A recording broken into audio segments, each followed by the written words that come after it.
మీద ఇప్పుడు రాష్ట్ర ప్రభుత్వం ఆల్రెడీ కామారెడ్డి డిక్లరేషన్ ప్రకారం 42% ఇస్తామనేది బీసీలకి నమ్మించి మోసం చేసింది అనేది మీ బీసీలు అందరూ చెప్తున్న మాట.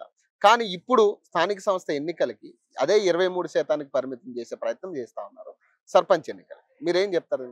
ఇప్పుడు 23% అదే పరిమితం చేయాలి, బీసీలను ఇంకా ముంచాలి. నమ్మించినాం, అధికారంలోకి ఎక్కినాం, గద్దె మీద ఉన్నాం, ఇంకా నమ్మిస్తాం అనే భ్రమలో ఉన్నారు కాంగ్రెస్ వాళ్ళు, రేవంత్ రెడ్డి. బీసీ సమాజం ఊరుకోదు. చరిత్రలో ఇప్పటికే చాలా తప్పులు చేస్తూ చేస్తూ మోసం చేస్తూ చేస్తూ గద్దెనెక్కి కూర్చున్నావు. ఇంకా నీ మోసాన్ని భరించే శక్తి మాకు లేదు. తిరగబడతాం, ఎదురిస్తాము.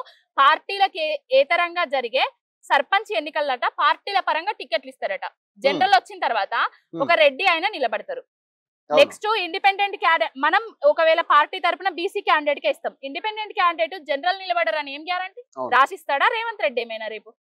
బీసీలకు అన్యాయం చేసే ప్రయత్నం చేస్తున్నాడు. ఏమన్నంటే మోడీ ఇస్తలేడు అని చెప్తున్నాడు, వీళ్ళందరూ అడ్డం వస్తున్నారు అని చెప్తున్నాడు కదా. ఇప్పుడు 20,000 కోట్ల రూపాయల సంవత్సరానికి బడ్జెట్ ఇయ్యద్దనేసి కేసీఆర్ అడ్డం వస్తున్నాడా, మోడీ అడ్డం వస్తున్నాడా? ఎందుకు ఇస్తలేడు మా బీసీ వాళ్ళకు?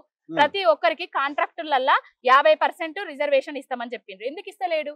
మళ్ళీ ఇంకొకటి ఏంటంటే బీసీలల్లా గౌడ కులానికి 15% రిజర్వేషన్ నుంచి 25% వైన్స్ లల్లా లైసెన్స్లకు పెంచుతామని చెప్పిండ్రు.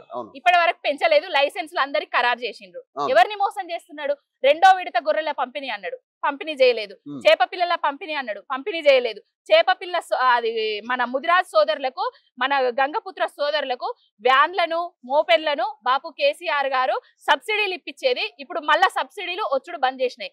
ప్రతి ఒక్కరికి అన్యాయం చేస్తున్నాడు. రేవంత్ గౌడ్ అని మహేష్ గౌడ్ చెప్తున్నాడు కదా, ఆ గౌడు, ఆ మహేష్ గౌడు మా గౌండ్లకు 15 నుంచి 25% ఎందుకు పెంచలేదని ఎందుకు అడుగుతలేడు? నిన్న మొన్న ఒక ఆయన రేవంత్ మాల అయిండు, రేవంత్ మాదిగా అయిండు అని చెప్తున్నాడు కదా.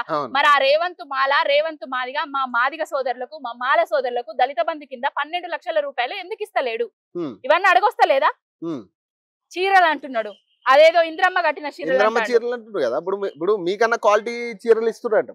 ఇప్పుడు అవి క్వాలిటీయా అన్క్వాలిటీయా ఏ క్వాలిటీయో జనాలే, మీరు జనం బాట పడ్డాక జనాల దగ్గరికి పోయినాక తెలుస్తుంది. మంత్రులు కట్టుకుంటారట కదా, మరి వాళ్ళ కాంగ్రెస్ మంత్రులు మొగోళ్ళు అందరు చీరలు కట్టుకుంటారని ఆయననే చెప్తా అంటే మరి వీళ్ళందరూ నవ్వుతారు. వాళ్ళే మంత్రులు మనకు అర్థం అయితే లేదు. మీరు యాక్సెప్ట్ చేస్తారా 23% మీకు పరిమితం చేసి? 23% పరిమితం చేస్తే మేము ఊరుకునే ప్రసక్తి లేదు. పార్టీలకు అతీతంగా జరిగే ఎన్నికలల్లా పార్టీ పరంగా 42% ఇస్తామంటే ఊరుకునే ప్రసక్తి లేదు. చట్టబద్ధత కావాలి. చట్టబద్ధత తీసుకొచ్చి మా బీసీలందరికీ 42% రిజర్వేషన్ ఇచ్చిన తర్వాతనే జయలలిత గారి